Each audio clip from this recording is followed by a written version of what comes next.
Y rebelde, ok. Bueno, la masiva marcha en conmemoración del 50 aniversario del golpe cívico y militar del 24 de marzo dejó al descubierto que no solo existe un consenso general de la sociedad argentina en materia de derechos humanos, de memoria, de verdad y justicia, también reflejó el rechazo hacia un presidente que aplica un plan económico similar al de la dictadura, que está llevando a cabo un industricidio y que no gobierna para todos, sino para unos pocos. Y para hablar un poco de este tema y del futuro inmediato de la Argentina, estamos en comunicación con el escritor y periodista Gustavo Campana, a quien le damos las buenas tardes. ¿Qué tal, Gustavo? ¿Cómo te va? Pablo Yumato te habla.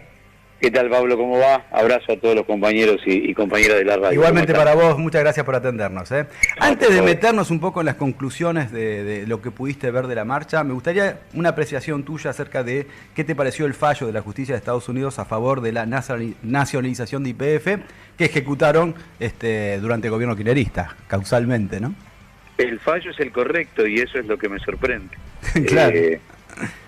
Pero obviamente quizás ahí tengamos que ver algún interlineado de la injerencia de Trump sobre un juzgado que siempre falló a favor de los buitres, ¿no? Ah, claro. Y por eso Milei se atribuye que el fallo fue favorable gracias a él, porque está él. Si estuvieran otros, quizás no. Más allá de eso y del texto infantil de la cadena y sí. Bueno, porque uno suma toda su línea de tiempo, el tipo pretende hacer un recorte solamente en su palabra de ayer, pero si vos vas sumando como mínimo declaraciones que él tuvo sobre lo que fue la recuperación de YPF, como mínimo en los últimos 4 o 5 años, es absurdo que ahora se ande golpeando el pecho. Ellos descubren en Vaca Muerta la posibilidad de dólares frescos apenas asumen, y el topo que vino a destruir el Estado solamente preservó a YPF y a Vaca Muerta. Por lo tanto, lo primero que tendría que haber dicho es gracias, Cristina, como primera medida, porque Vaca Muerta es el resultado de la recuperación de YPF y hacia dónde puso proa el gobierno kirchnerista con relación a la recuperación de la exploración de petróleo que había abandonado la privatización en manos de Repsol. Pero tenés ahí, además, bueno, es muy largo el tema, pero tenés hasta una caja encubierta de lo que significan las dádivas a periodistas amigos que nos llegan a través de la pauta oficial, es cierto, pero fíjate que la única empresa que en 2 años y medio entregó pautas, entre comillas, extraoficiales a todos ellos, es YPF. Sí, así que ha sido YPF un botín de guerra muy, muy, muy grande, y todo lo que... Macri salió a golpearse el pecho cuando votó en contra de la restatización, todo el PRO votó en contra de la restatización en su momento, o sea, toda la derecha tiene una línea de tiempo que es opositora a este fallo. Sí, por eso fue esquizoide, ¿no? Un poco la manifestación de ayer, digo, qué esquizofrénico de cuarto este tipo, es increíble lo que pasó. Pero bueno, nada, quería simplemente que hagas un comentario, me pareció apropiado que vos como periodista y como un tipo que sabe mucho de estas cosas, pudieras hacer tu comentario. Ahora sí, quisiera que nos metiéramos un poco en lo que fue la gran marcha, muy masiva, muy importante, de lo que sucedió este 24 de marzo. ¿Qué conclusiones pudiste llegar vos en relación a lo que sucedió ese día? Bueno, a ver, hay varias, sobre todo en función de tu comentario, ¿no? Con relación a armar un paralelo entre las violaciones a los derechos humanos y el plan económico. Sí. A mí me gusta plantear que la primera medida del plan de Martínez de Oz, que dio a conocer el 2 de abril del 76, una medida invisible, pero altamente necesaria para poder llevar a cabo en un país que tenía menos de 3% de desocupados, una actividad fabril a 3 turnos de la mano de la industria nacional que estaba altiva, fuerte y de pie, una deuda externa de 7.000 millones de dólares, cuando hoy, después de 4 pasos del neoliberalismo por nuestra vida, se de casi 450.000, con el 80% de los trabajadores en blanco y sindicalizados, y más o menos el 48% del PBI para los laburantes después de casi 20 años de la mayoría proscripta. La primera medida se llamó terrorismo de Estado. Esa fue la primera medida económica de Martínez de Oz, que era el poder real dentro de lo que era la estructura del golpe. Que me gustaría agregar, no para corregir nada, sino para agregar que viste cuando se habla de golpe cívico-militar, cuando se le agrega eclesiástico, bueno, cuando se habla de golpe cívico-militar, todos los golpes fueron cívico-militares en la República Argentina del siglo XX. Puede cambiar el nivel protagónico de cualquiera de esos dos sectores, pero en algunos tuvieron más, los civiles fueron más comparsa que poder real en sí, en otros fue el poder civil el que necesitó de una guardia pretoriana para llevar adelante su plan, como fue para mí la distribución del poder en el último golpe. Claro. Pero todos fueron cívico-militares. Esto es lo primero que tenemos que poner, me parece, de manifiesto. Así que en ese sentido, cuando uno repasa la historia, los tipos vinieron a avanzar con sentido de eternidad, casi como decir, bueno, esta es la última, ya está, lo intentamos otras veces, el pueblo volvió siempre y ahora hay que avanzar con sentido de eternidad. Y dentro de ese terrorismo de Estado, que era la primera medida económica, un dato nuevo, terrible, dentro de nuestra historia, que va a ser la decisión que habrán tomado no sé cuántos tipos en una mesa, como si fuera la solución final del 42 tomada en las afueras de Berlín, con Eichmann a la cabeza de esos 15 que estaban en la mesa. Aquello fue la cámara de gas y esta vez fue desaparecidos. Fue el dato nuevo que se le agrega, para mí, porque avanzaron con sentido de eternidad. No va a haber que darle explicaciones absolutamente a nadie y nos quedamos para siempre. Rearmamos la matriz económica argentina, volvemos a la matriz del siglo XIX, a una matriz agrícola-ganadera. Y se acabó, y son 20 familias las que van a decidir el destino, y habrá, qué sé yo, un 20% de la población que no va a saber lo que hacer con la guita, y el 80% muerto de hambre. Sí, estaba pensando, en la apropiación de bebés está relacionado esto que decís. Sí, pero ahí hay otra matriz. Digamos, la primera matriz es, digamos, lo que tomaron los militares argentinos de la escuela francesa, o sea, lo que hicieron en Argelia los franceses, más, por supuesto, West Point y la Casa de las Américas, donde fueron formados la mayoría de los oficiales argentinos de mayor rango a la hora del golpe. El robo de bebés es la matriz de la Guerra Civil Española. Y los, iba a decir los científicos, los supuestos psiquiatras de Franco Ballero Nájera a la cabeza, diciendo que sacándole un bebé a una familia republicana y dándolo a una familia franquista se destruía el gen rojo. Bueno, esa matriz anida en la Guerra Civil Española. Entonces yo coincido con que la marcha del otro día fue un no a todo lo demás, y que vuelve a demostrar que nos falla agregar al nunca más, que tuvo que ver con las violaciones a los derechos humanos. Nos falta agregar fundamentalmente un nunca más económico. Un nunca totalmente. Más a estas políticas neoliberales o libertarias, o como quieran llamarlas. Porque eso terminaría de entender que el golpe fue para cambiar la matriz económica y no para otra cosa. El golpe vino a terminar con el país fabriquero y a instalar para siempre, eso fue lo pretendido, una patria rentística financiera, una patria de especulación, una patria sin destino, porque también ahí hay una falla de origen muy grande en el planteo de la dictadura. Hay un absurdo muy grande, que es no darse cuenta que desde la década del 40, desde finales de la década del 40, la Argentina decidió salir de la guerra como país industrial, y eso ya es un tema. Vos tenés un país industrial al que tenés que reprimir para convertirlo solamente en una gran estancia agrícola-ganadera, y después, en el presente, en el siglo XXI, agregarle extractivismo, hidrocarburos, etcétera, etcétera. Pero eso, ¿cómo lo haces en el octavo país en superficie del planeta, con una tradición de política y de sindicalismo nacional y popular muy arraigada?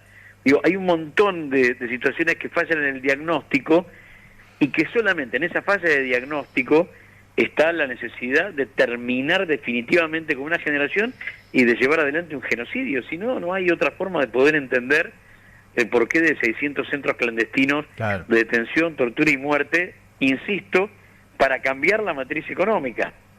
Y ahí tenés el fracaso, que es muy cercano, que es el Rodrigazo, que es la presentación en sociedad del neoliberalismo y el movimiento obrero, con sus más, con sus menos, con sus lealtades, con sus tradiciones, con su burocracia y con sus revoluciones, que sale a terminar con el Rodrigazo, con Rodrigo y con López Rega. Entonces, lo que había que generar a partir de ese momento es algo nunca visto en la Argentina, y es ese terrorismo de Estado salvaje, inédito, que se llevó una generación. Sí, totalmente, totalmente.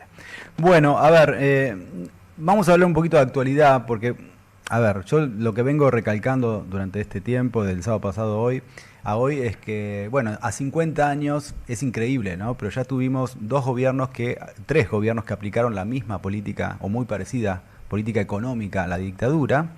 Y hoy por hoy hay una relación muy directa entre lo que pasó durante ese periodo oscuro de la historia argentina y la actualidad, que es la quita de derechos. Antes era de manera por la fuerza y ahora es en un espacio democrático.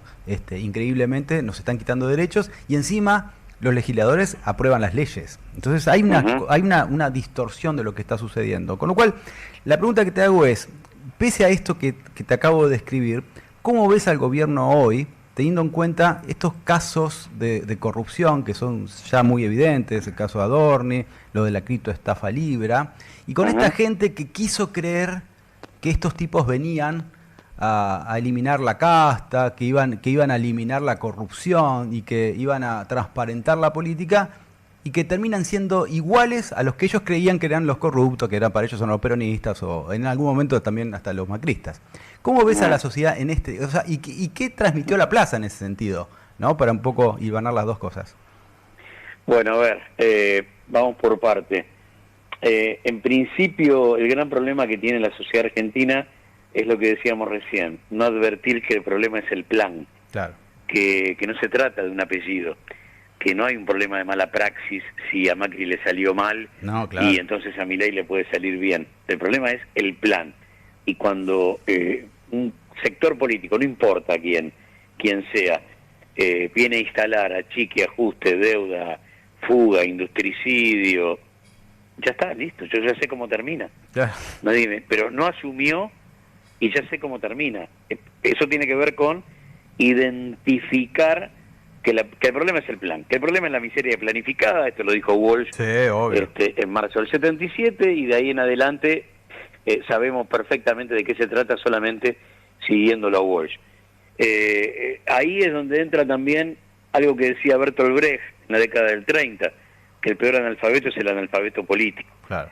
Y el neoliberalismo en la Argentina, de la dictadura para acá, y construyó 2 o 3 generaciones muy ligadas a ese analfabeto político que describía Bertolt Brecht cuando planteaba que el problema era que no podías identificar a tu enemigo, que ibas a estar absolutamente desarmado frente a la política. Él decía, el analfabeto político se golpea el pecho diciendo con orgullo, yo en política no me meto. Claro. Bueno, y después vota a la derecha, no me meto, pero vota a la derecha siempre. Sí, porque ahí es donde aparece el enano fascista.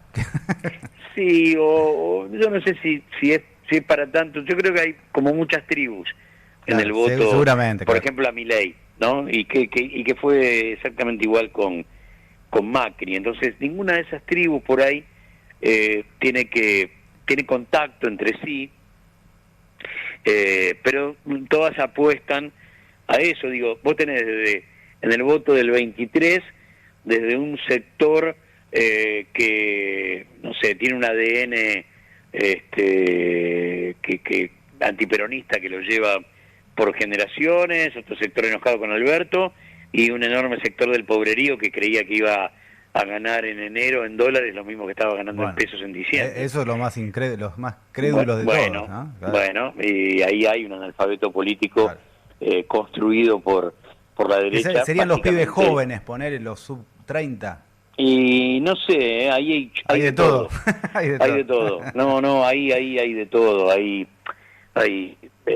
cosas muy extrañas para analizar, porque, a ver, lo primero que tenemos que plantearnos, porque si no siempre nos quedamos con la última foto, es que Massa estuvo a 3 puntos de ser presidente en la primera vuelta. Sí, eso es cierto. ¿no? Estuvo cerquita. Entonces, quiere decir que en la derecha había una interna que se dirimió en el pacto de Acasuso y que Milei es presidente gracias al 26% de los votos que le presta Macri y que entraron a la urna sin preguntarse nada. Sí. ¿No? Si no, no sería presidente Milei, ¿no? No sé de qué estaríamos hablando. Pero en esta sociedad tan loca, tan esquizo por momentos, como decía vos, medio bipolar, Massa, pese a todo, era el ministro de Economía del gobierno que puteaban, Sí. estuvo a 3 puntos de ser presidente de la Nación. También eso sucedió, ¿no? Sí. Vos me preguntabas qué pasa hoy con el gobierno, cómo está. El gobierno está muerto desde abril del año pasado. A ver, ¿qué quiero decir con esto? Si no llegan 20 mil millones de dólares del obvio. fondo en abril, Sí, obvio. si no llegan 20 mil millones de dólares del swap en septiembre, y si no llegan 5 mil millones de dólares de Bessent en octubre para frenar la corrida cambiaria que se lo llevaba en andas, el gobierno estaba muerto. Estados Unidos puso 45 mil millones de dólares Claro. para que el gobierno siga vivo.